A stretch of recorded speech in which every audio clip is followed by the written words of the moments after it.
Quand les nouvelles s'affolent, Métropole fait le point.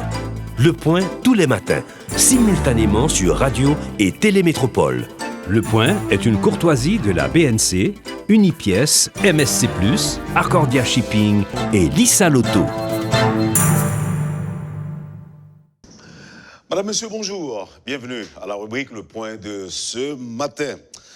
Notre invité pour commenter l'actualité, le politologue de l'Université des Antilles, Monsieur Jacques Nézy, avec qui on va essayer de cerner ou encore de comprendre certains points ayant dominé l'actualité. Très certainement, avec Jacques Nézy, on va commenter l'offre russe à Haïti, la Russie qui offre ses bons offices à Haïti pour nous aider à faire face à l'insécurité et aussi à l'instabilité. Et très certainement, on reviendra sur les événements de vendredi dernier où des policiers avaient été tués par des gangs armés.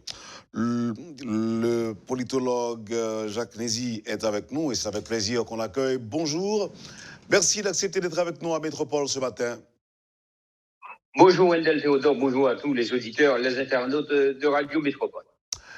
Alors, j'ai parlé tantôt de l'offre russe à commenter, mais sachant que ce qui s'est passé en Haïti le week-end dernier peut vous préoccuper, peut vous interpeller. Je voudrais commencer avec une réaction.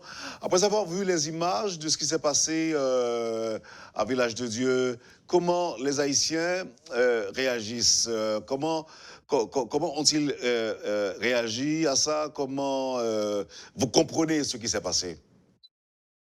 Eh bien, la première réaction, c'est une réaction choquante quand on voit ces images aussi atroces. On a du mal à mettre un mot sur ces visages, sur cette atrocité. Mais au-delà de l'émotionnel, il faut essayer de trouver des explications plus ou moins rationnelles à ce qui se passe.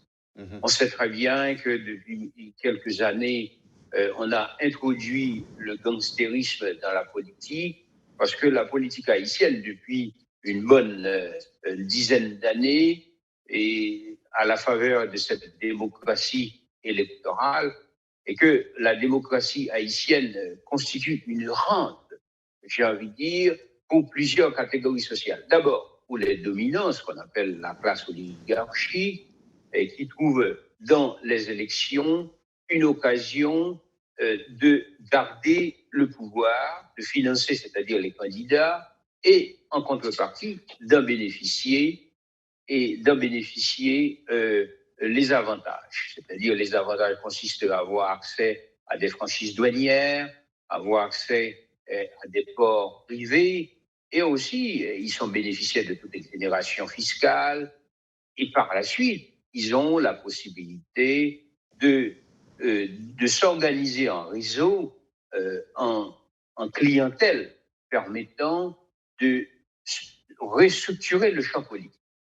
Alors, il y a la deuxième catégorie, ce sont les acteurs politiques eux-mêmes, c'est-à-dire les partis politiques, les candidats, et eux, de leur côté, considèrent les élections comme une rente, leur permettant non seulement d'organiser l'économie criminelle, mais en même temps de garder les rênes du pouvoir. Cette économie criminelle, c'est cette économie qui est associée au trafic de la drogue, au trafic d'armes, également à l'instrumentalisation de la misère, à la manipulation des gangs qui seraient au service d'un objet ou d'une cause politique.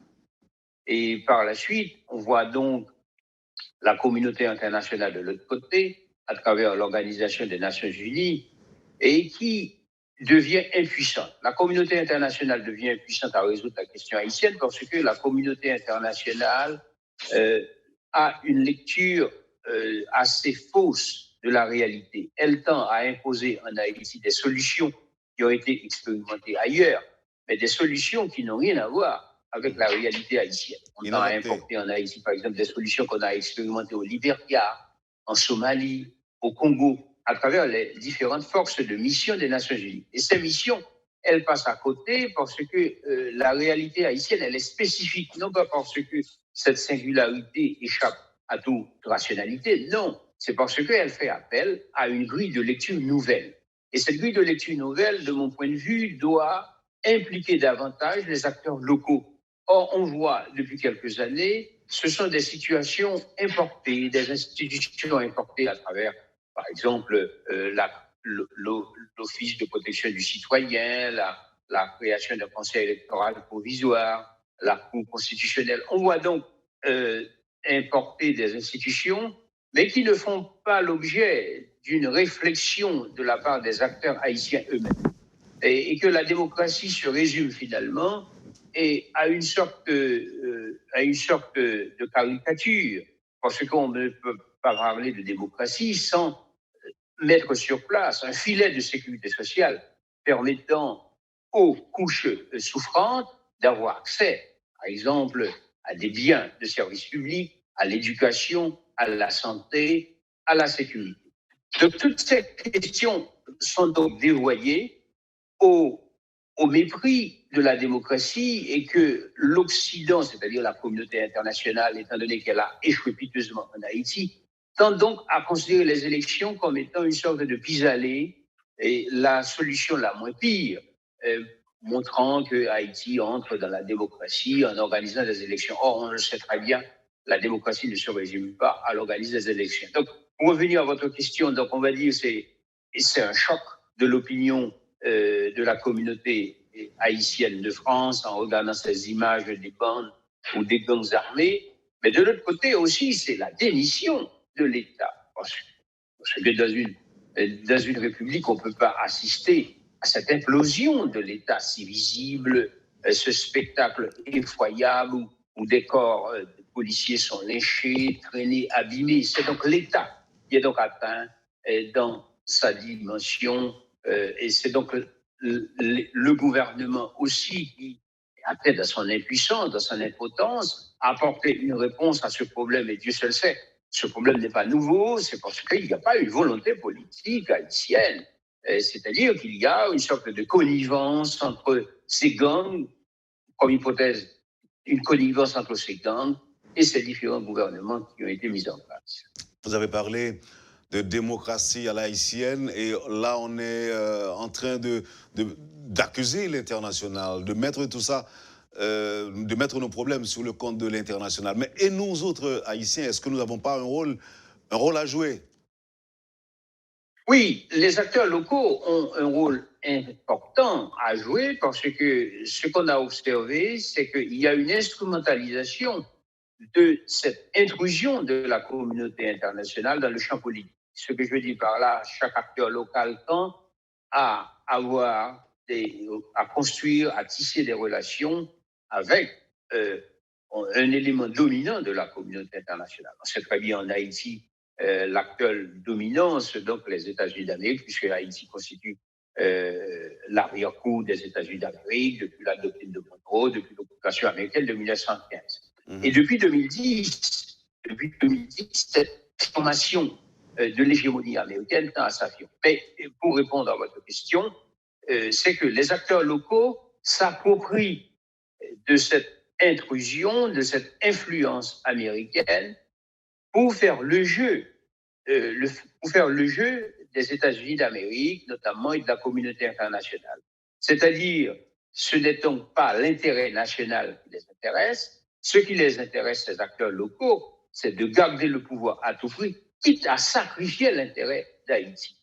Donc, on se retrouve aujourd'hui avec des acteurs locaux qui, au mépris des règles constitutionnelles, on voit bien le président de la République s'écarte de toutes les procédures à respecter en matière référendaire, en matière aussi de réforme constitutionnelle. Ce qui les intéresse, c'est la conservation du pouvoir. Alors, l'international, de son côté, tend à tirer son épingle du jeu. On a dans cette relation, on va dire, client-patron. C'est-à-dire le client, c'est donc les acteurs haïtiens, et que les patrons, c'est donc les États-Unis d'Amérique, le Congo.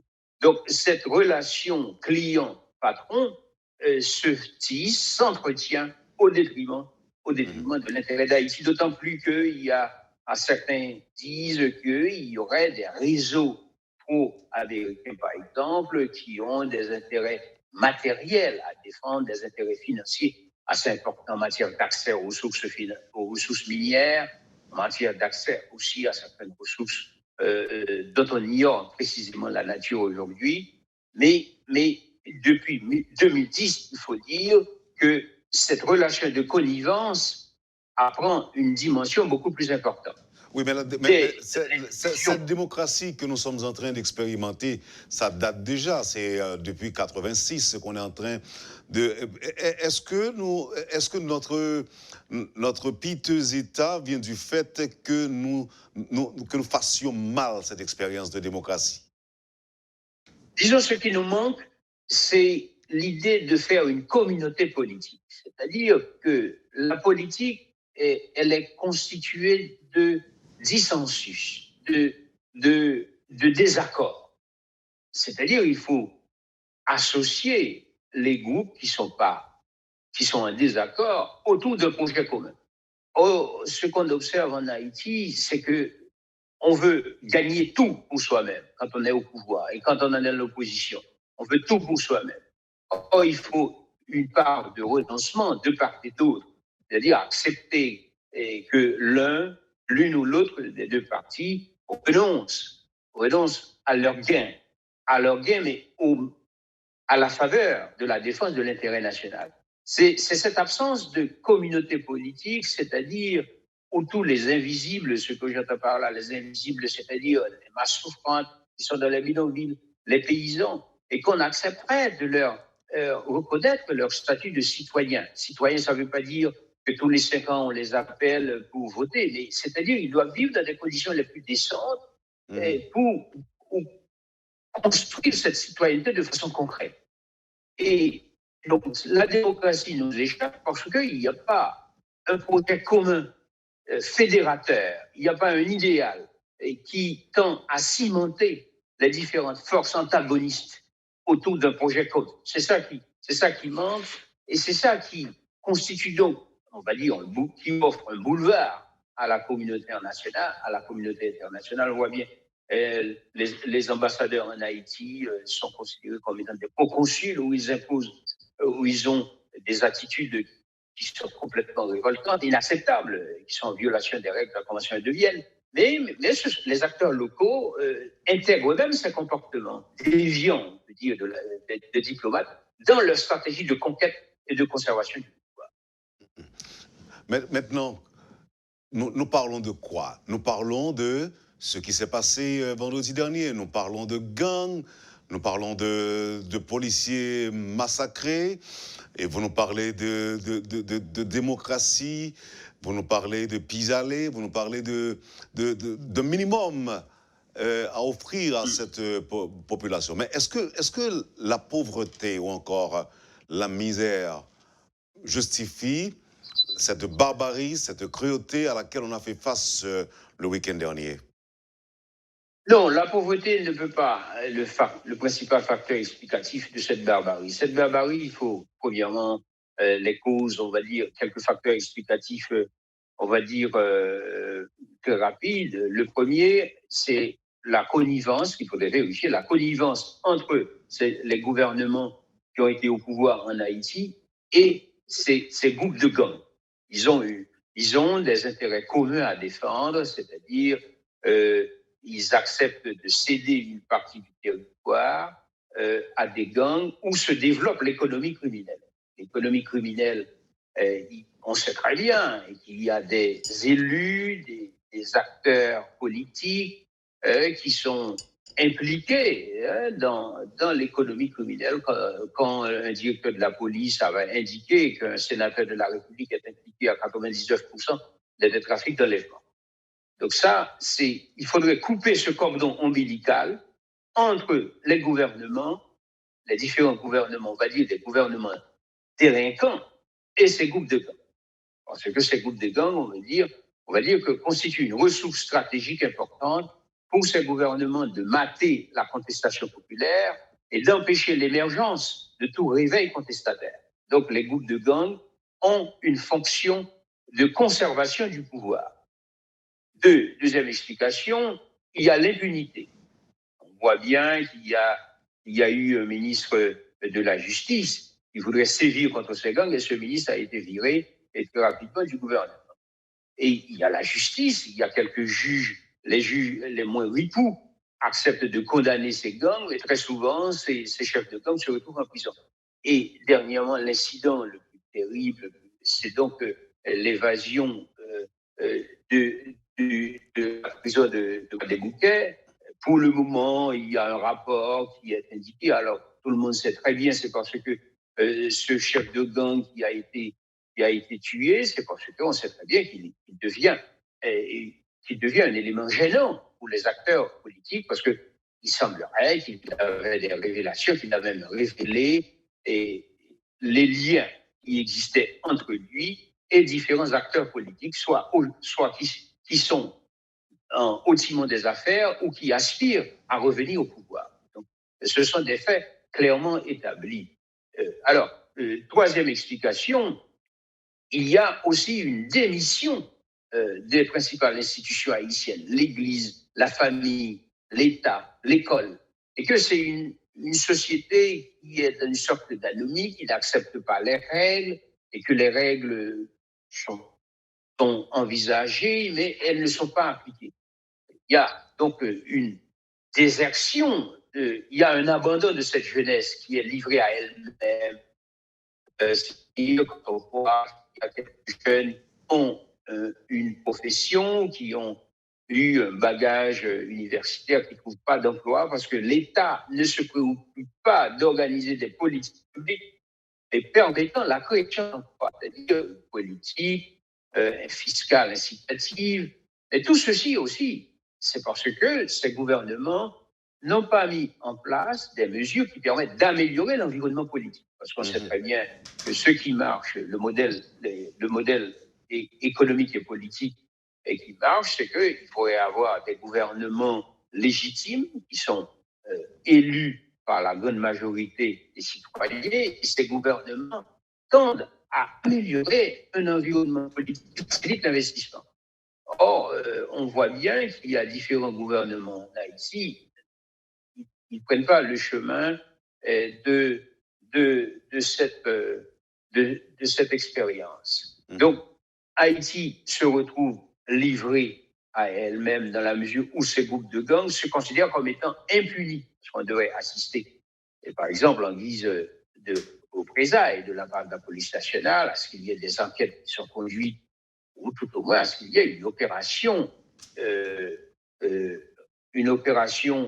qui soit organisée, pensée, conçue par la police nationale. La police nationale, on ne peut pas dire que la police nationale n'a pas les moyens de faire face à ces gangs, parce qu'ils sont mieux entraînés, ces policiers, ils sont mieux formés. Donc, je pense qu'il y a un problème de volonté politique parce que ces groupes de gangs sont au service, selon toute hypothèse, au service du pouvoir, parce que certains disent qu'il y a une relation de connivence entre les gangs et le gouvernement. Et puis aussi, il y a la question sécuritaire qui n'est pas envisagée de façon rationnelle en Haïti, parce qu'on sait très bien qu'il y a des ports qui sont des ports privés, il y a également d'autres entrées d'armes en Haïti qui sont peu contrôlées par les services étatiques.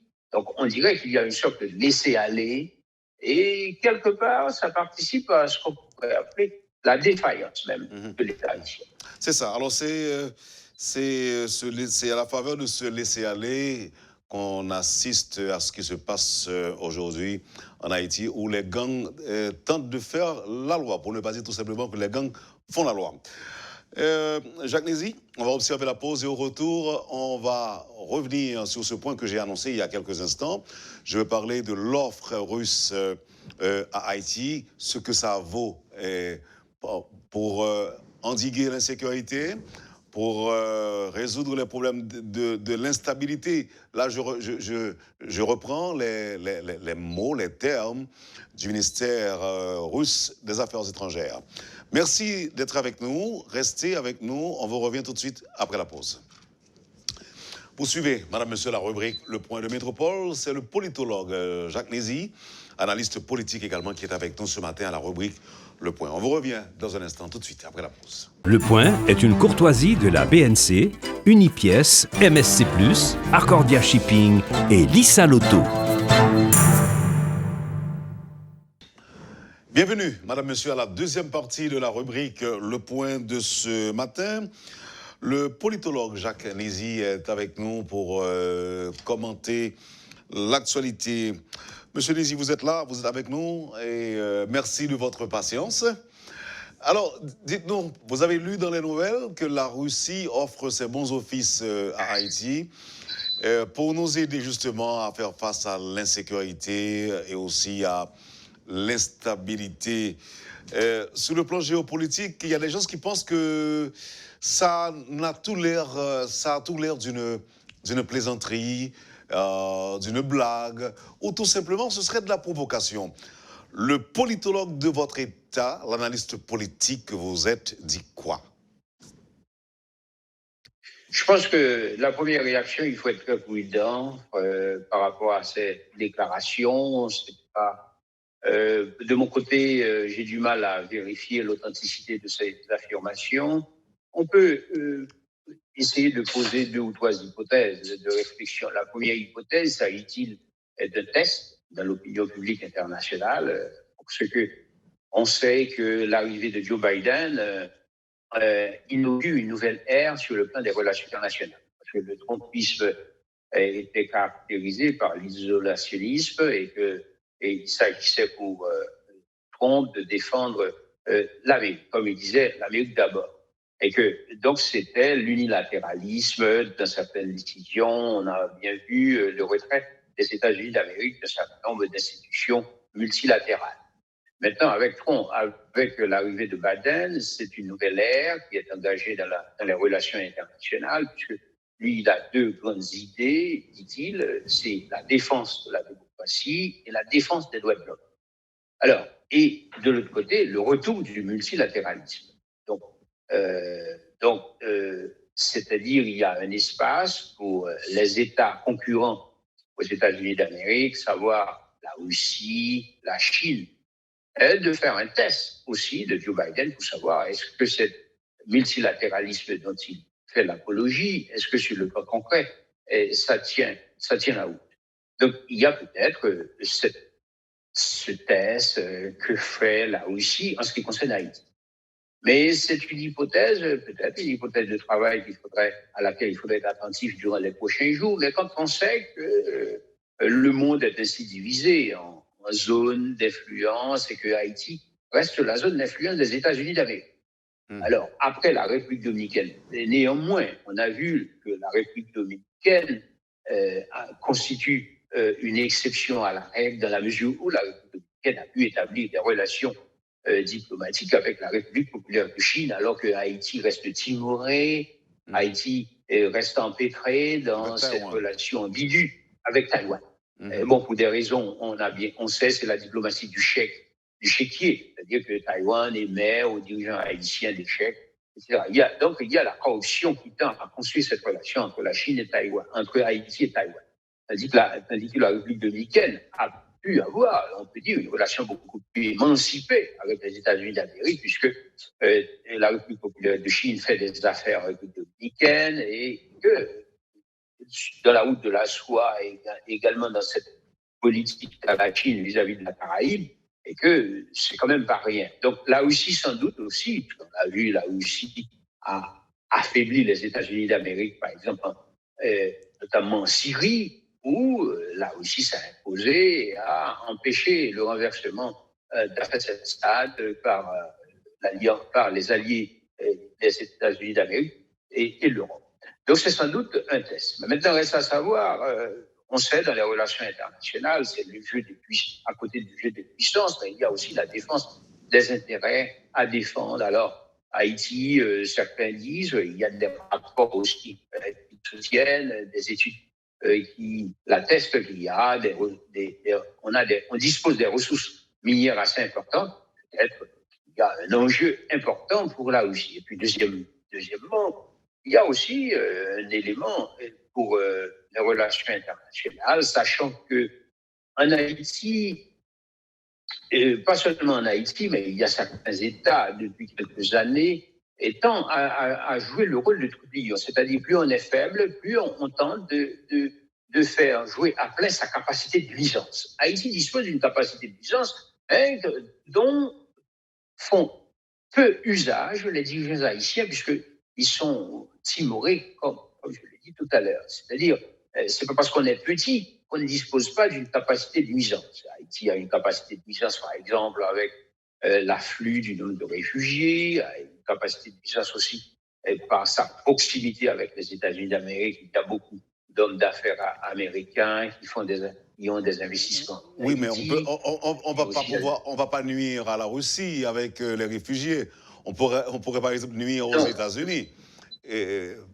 Justement, oui, c'est ce que je disais, c'est-à-dire Haïti peut jouer à ce moment-là, peut assumer ce rôle de trouble fait en esquissant cette relation. Et ça nous fait penser, par exemple, à cette relation qu'a tenté d'avoir, par exemple, Jean-Bertrand Aristide avant son départ avec Cuba. Parce que c'était osé de sa part, mais il l'appelle le dernier jour de la fin de son mandat. C'est-à-dire qu'il faudrait à un moment de temps à autre aussi affronter le puissant et lui faire comprendre qu'au nom des intérêts à défendre. Mais depuis quelques années, Haïti a une diplomatie qui reste repliée sur elle-même, qui a peur de défendre ses intérêts, puisqu'on l'a vu dernièrement avec la dilapidation, par exemple, de ce trésor de guerre qu'avait Haïti en ce qui concerne le vote à tous les petits États ou qui défendent la liberté, l'émancipation. Haïti a toujours été à côté de ces peuples. Mais le vote de Jovenel Moïse apporté à Nicolas Maduro a donc constitué, on va dire, une déviation par rapport à cette règle. Et c'est regrettable, d'autant plus qu'il n'y a eu pas une mis à part cet échange de garde des jours. Mais justement, parlant du Venezuela, on sait que le Venezuela est déjà un allié sûr de la Russie.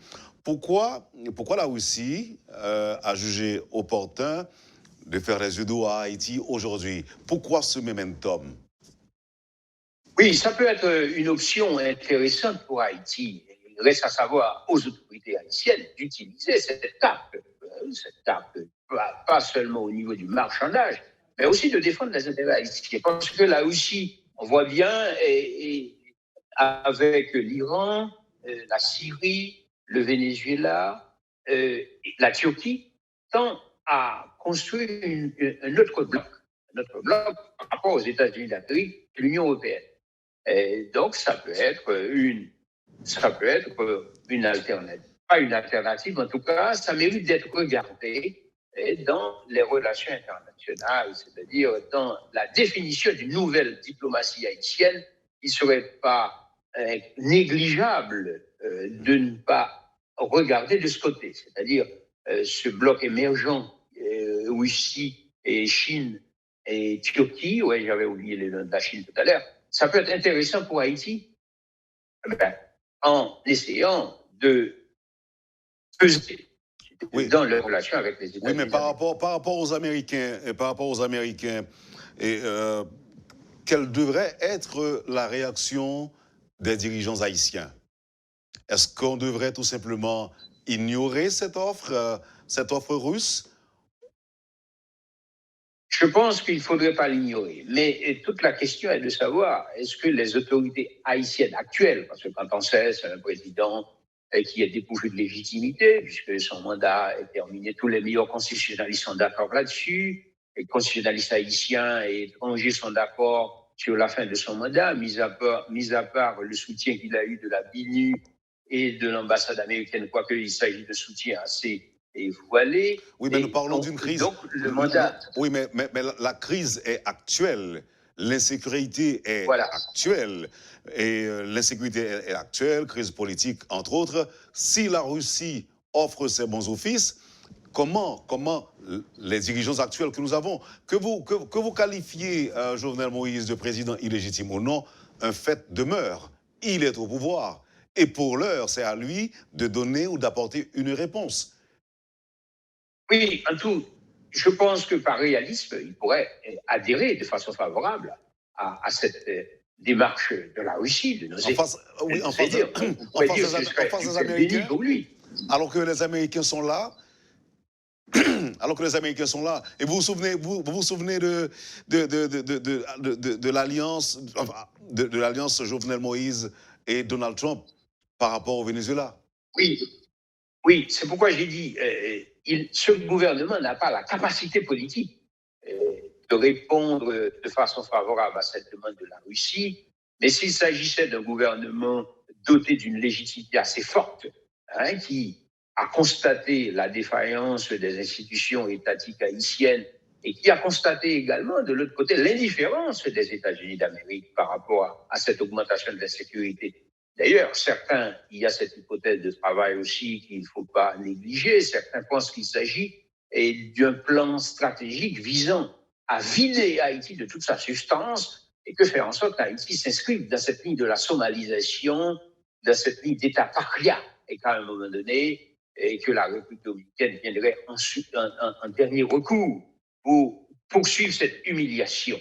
Donc, certains pensent qu'il y a cette hypothèse de travail. Mais de l'autre côté, on sait très bien que, sur le plan réaliste, le gouvernement haïtien aurait pu répondre de façon favorable à la demande de la Russie, mais il n'a pas la capacité politique de le faire, puisque ce sont les États-Unis d'Amérique qui, aujourd'hui, dictent, on le sait très bien, à Jovenel Moïse, les décisions à prendre. Madame, je pense qu'il y a même un ambassadeur américain en Haïti qui s'autorise à être même la juge constitutionnelle, par exemple, sur les décisions qu'avait envisagées Jovenel Moïse sur la révocation des juges à la Cour de cassation. Elle se demandait est-ce que cette décision répondait à la conformité de la Constitution quand elle s'autorisait le rôle de juge en Haïti. C'est dire comment, je ne vois pas comment ce gouvernement a la capacité politique de répondre à la demande de la Russie sans risquer de se faire taper sur les mains, comme disait Jovenel